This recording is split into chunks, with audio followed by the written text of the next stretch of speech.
오늘 읽은 시편 33편은 거의 모든 시편이 다 그랬듯이요. 하나님 앞에 부리는 찬송가의 성격을 띠고 있는 회중의 노래라고 볼 수 있습니다.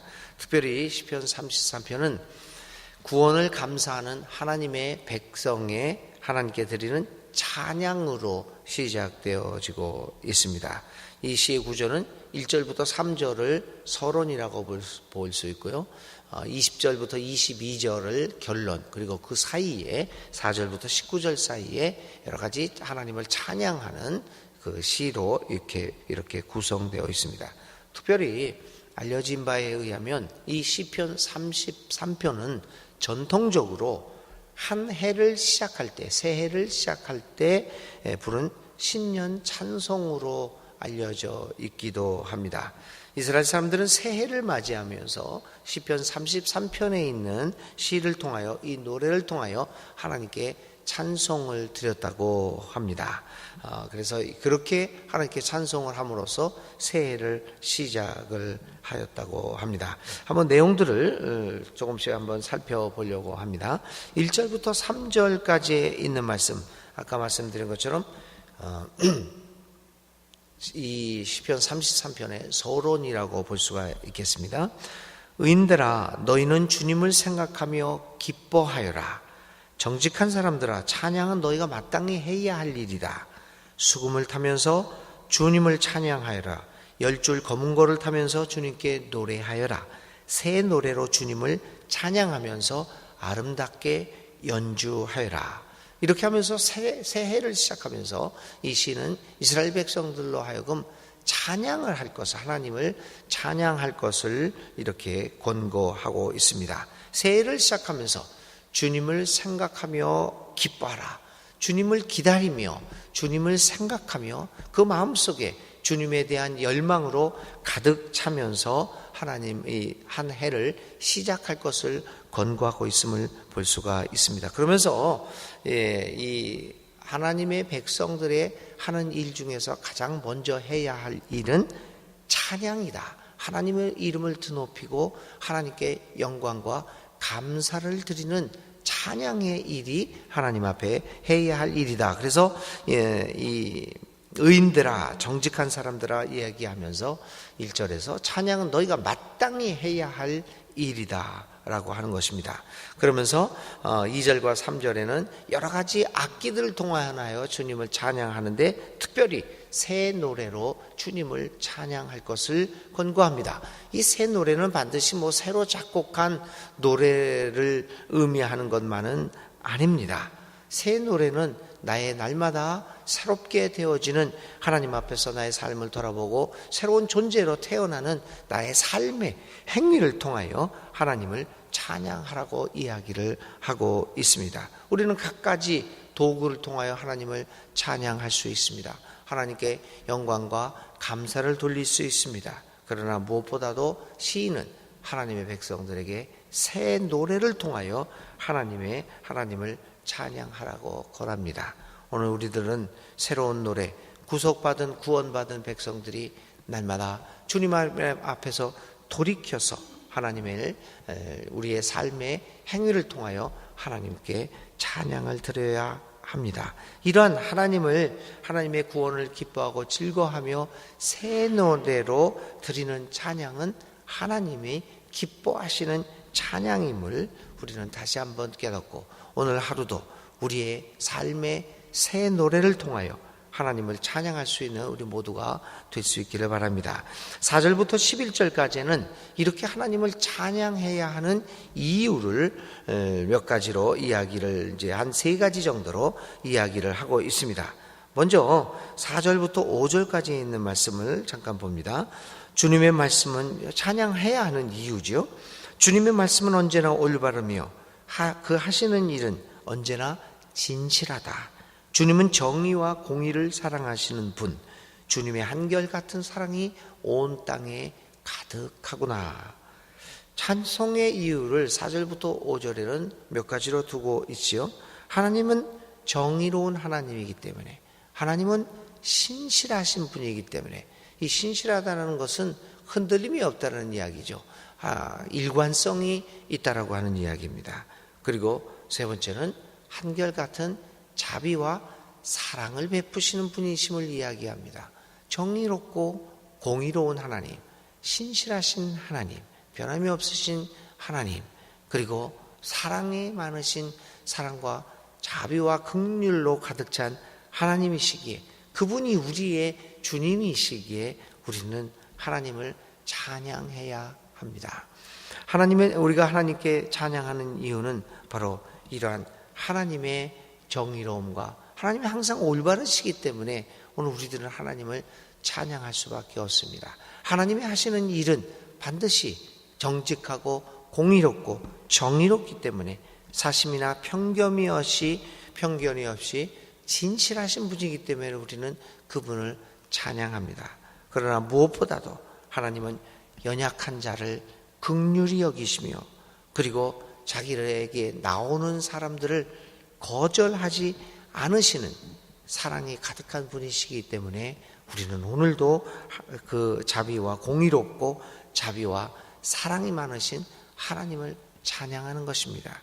사랑하는 교우 여러분, 만일 우리가 우리의 삶에서 우리를 향하여 공의롭고 정의로운 하나님, 우리를 향하여 한 번도 우리를 배반하지 아니하시고 우리를 버리지 아니하시고 우리에게 한결같은 사랑을 보여주신 하나님을 체험하고 있다면, 만약 그러한 분이 내가 믿는 하나님이라고 한다면 우리가 어찌 찬양하지 않을 수 있겠습니까? 오늘 시편에 있는 말씀을 통하여 다시 한번 하나님의 이름을 찬양하는 하루의 삶을 살아가는 우리 모두가 되시기를 바랍니다. 6절부터 9절까지에는 또 두 번째 하나님을 찬양해야 하는 이유를 말합니다. 주님은 말씀으로 하늘을 지으시고 입김으로 모든 별을 만드셨다. 주님은 바닷물을 모아 독에 담으셨고 그 깊은 물을 모아 창고 속에 놓아 두셨다. 온 땅아 주님을 두려워하여라. 세상 모든 사람아 주님을 경외하여라. 한마디 주님의 말씀으로 모든 것이 생기고 주님의 명령 한마디로 모든 것이 견고하게 제자리를 잡았다라고 하면서 이 세상을 창조하신 창조주 하나님을 찬양하고 있습니다. 두 번째 찬양의 이유는 이처럼 하나님이 우리를 만드셨기 때문입니다. 우리의 생명의 주인이시기 때문입니다. 이 모든 존재하는 이 세계를 만드신 분이기 때문입니다. 이유는 간단합니다. 별다른 이유가 없습니다. 그분이 우리를 만드셨기 때문에 찬양합니다. 하나님은 말씀 한마디로 하늘을 만드셨고 그분이 그 생기를 불어 넣으심으로써 오늘 우리들이 생명을 갖게 되었기 때문입니다. 그러므로 이러한 위대한 창조주 하나님께 찬양과 감사를 드리는 것은 자연스러운 일이다. 만일 우리가 하나님이 나를 창조하신 분이고 하나님의 그 생명과 그분의 생기를 나에게 부어주셨기에 오늘도 내가 숨쉬며 살아가는 인간이라고 하는 것을 우리가 경험하고 그것을 깨닫고 있다고 하면 오늘 하루도 하나님을 찬양하고 하나님께 감사하는 일을 멈추지 않을 것입니다. 여러분들은 오늘의 삶 속에서 창조주, 나를 만드신 하나님, 또 나의 삶을 오늘까지 지켜주시고 나로 하여금 내가 되게 만든 그 하나님을 경험하고 그분을 찬양하는 오늘 하루의 삶이 될 수 있기를 바랍니다. 10절부터 11절 세 번째 하나님을 찬양해야 하는 이유를 시인은 이렇게 말합니다. 주님은 문 나라의 도모를 흩으시고 뭇 민족의 계획을 무효로 돌리신다. 주님의 모략은 영원히 흔들리지 않으며 마음에 품으신 뜻은 대대로 끊어지지 않는다 라는 것을 통해서 하나님이 이 역사의 주관자이기 때문에 우리를 이끌어 주시는 분이시기 때문에 하나님을 찬양한다고 이야기합니다. 여기 9절부터 이제 10절부터 11절까지에 있는 그 시인의 표현은 그런 거죠. 한마디로 얘기하면 인간이 아무리 어떠한 계획을 도모하고 뛰어난 계획, 정말 빈틈없는 계획과 시도를 한다고 할지라도 그것은 주님 앞에서는 아무것도 아니라고 얘기하는 겁니다. 그러니까 그것이 인간이 역사의 주인이 아니라 하나님이 역사의 주인인 것을 이 시인은 고백을 하고 있는 겁니다. 아니, 고백을 한다기보다는 사람들을 향하여 선포합니다. 자신만만하는 그 사람들을 향하여 이렇게 하나님께서 이 역사를 주관하는 분이심을 강조합니다. 그래서 오늘 시인은 뭐라고 얘기하냐면 두 가지 아주 중요한 단어를 씁니다. 인간의 계획을 흩으시고, 첫 번째는요, 그 다음에 무효로 만드신다. 10절에 있죠. 인간들이 세우는 것들을 흩어버리고 인간이 세워놨던 그런 것들을 무효로 한 번에 돌리신다 라고 이야기하고 있습니다. 하나님은 자신의 계획대로 자신의 섭리로 이 역사를 이끌어 가심을 우리는 다시 한번 생각해 보지 않을 수 없습니다. 역사의 주관자이신 하나님이시기에 오늘도 우리는 하루를 살아가면서 하나님을 찬양하고 하나님께 영광과 감사를 돌리게 될 것입니다. 자, 12절부터 19절까지는 이러한 하나님을 찬양하는 하나님의 백성들이 받게 되는 복을 이야기하고 있습니다. 12절, 주님이 그들의 하나님이 되시기로 한 나라 곧 주 하나님이 그의 기업으로 선택한 백성은 복이 있다라고 얘기하면서 그 하나님이 백성들이 받는 여러 가지 복들을 이야기하고 있습니다. 13절부터 15절입니다. 주님은 하늘에서 굽어보시며 사람들을 낱낱이 살펴보신다.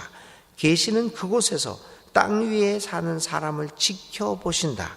주님은 사람의 마음을 지으신 분, 사람의 행위를 모두 아시는 분이다. 이 하나님을 찬양하고 하나님께 감사를 드리는 이 시인이 경험한 그 하나님으로부터 받는 복 중에서 가장 중요한 것이 14절입니다. 계시는 그곳에서 땅 위에 사는 사람들을 지켜보신다. 또 13절에는 사람들을 낱낱이 살펴보신다. 살펴보시고 지켜보시는 하나님. 이 말을 우리가 다시 좀 비관적으로 얘기를 하면은 또 많은 경우에 우리 한국교회에서 이거를 비관적으로 많이 얘기를 했습니다.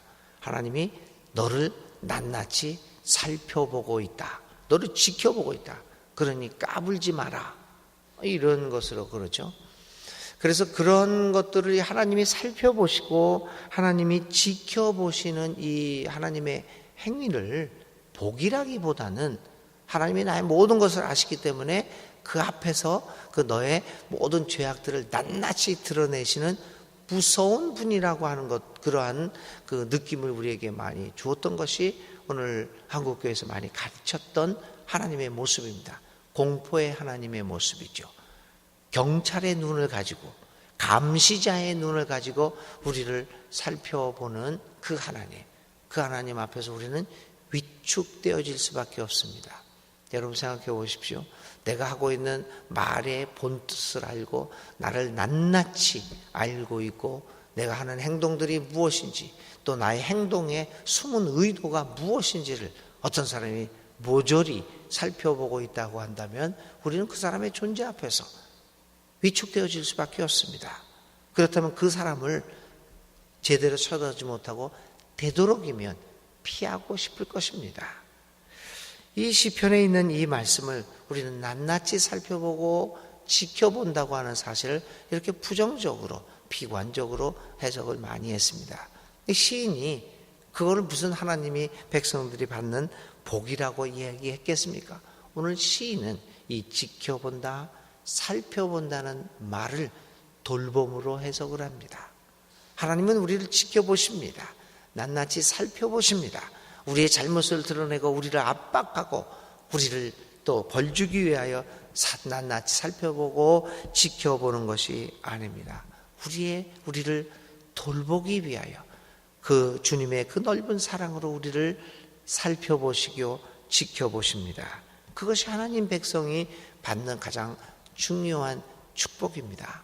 하나님을 찬양하고 하나님께 감사와 영광을 돌리는 사람들에게 베풀어 주시는 하나님의 이 아름다운 복, 돌봄의 복. 오늘 하루도 살아가시면서 여러분들을 낱낱이 살펴보시고 지켜보시는, 여러분들을 돌보아 주시는 하나님이 주시는 그 복을 오늘 하루도 잘 누리며 기뻐하며 감사하며 살아가는 여러분들 될 수 있기를 간절히 바랍니다. 16절부터 19절입니다. 군대가 많다고 해서 왕이 나라를 구하는 것은 아니며 힘이 세다고 해서 용사가 제 목숨을 건지는 것은 아니다. 나라를 구하는데 군마가 필요한 것은 아니며 목숨을 건지는데 많은 군대가 필요한 것은 아니다. 그렇다. 주님의 눈은 주님을 경외하는 사람들을 살펴보시며 한결같은 사랑을 사모하는 사람들을 살펴보시고 그들의 목숨을 죽을 자리에서 건져내시고 굶주릴 때에 살려주신다. 이제 그 15절부터 14절부터 우리가 아까 조금 얘기했던 13절부터 15절까지의 하나님이 우리를 살펴보신다라고 하는 그 내용을 16절부터 19절까지 좀 더 자세하게 이야기를 하죠. 이 16절과 16절부터 19절을 읽으면서 우리는 비로소 13절부터 15절까지의 이야기했던 하나님이 우리를 낱낱이 지켜본다라고 하는 것의 의미를 깨닫습니다. 한결같은 그 주님의 눈은 주님을 경외하는 사람들을 살펴보셔서 19절에 그들의 목숨을 죽을 자리에서 건져내시고 굶주릴 때 살려주신다. 여기에서 우리는 다시 한번 하나님 앞에 깊은 감사를 드리지 않을 수 없습니다. 여기서 우리는 비로소 깨닫습니다. 하나님이 한시도 쉬지 않고 우리를 살펴보시고 지켜보시는 것은 내가 무슨 잘못을 했을 때, 내가 죄를 지었을 때 그것을 딱 잡아서 나를 압박하고 억압하려고 하는 그 목적이 아니라 내가 죽을 자리에 있을 때 나를 건져내시고 19절이죠. 내가 배고파서 굶주릴 때, 그래서 죽게 되었을 때 살려주시기 위하여 우리를 지켜보시고 있음을 깨닫게 됩니다. 그것이 하나님을 믿는 백성들이 받는 복입니다.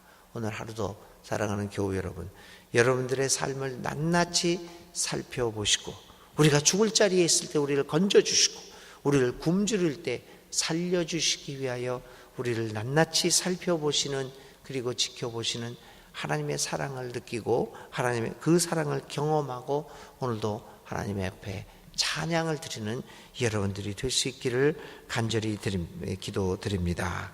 그래서 20절부터 22절에는 이러한 하나님이 구원자시고 우리의 방패이신 하나님, 그분 때문에 기뻐하며 감사하며 살아가는 사람들의 모습들을 이야기합니다. 20절부터 22절 읽습니다. 주님은 우리의 구원자이시오 우리의 방패이시니 우리가 주님을 기다립니다. 우리가 그 거룩한 이름을 의지하기에 우리 마음이 그분 때문에 기쁩니다. 우리는 주님을 기다립니다. 주님, 우리에게 주님의 한결같은 사랑을 베풀어 주십시오. 오늘 우리들은 이런 마음으로 살아가는 것입니다. 자, 이제 오늘의 말씀을, 이 단어를 생각하면서 오늘 하루를 살아가시기 바랍니다.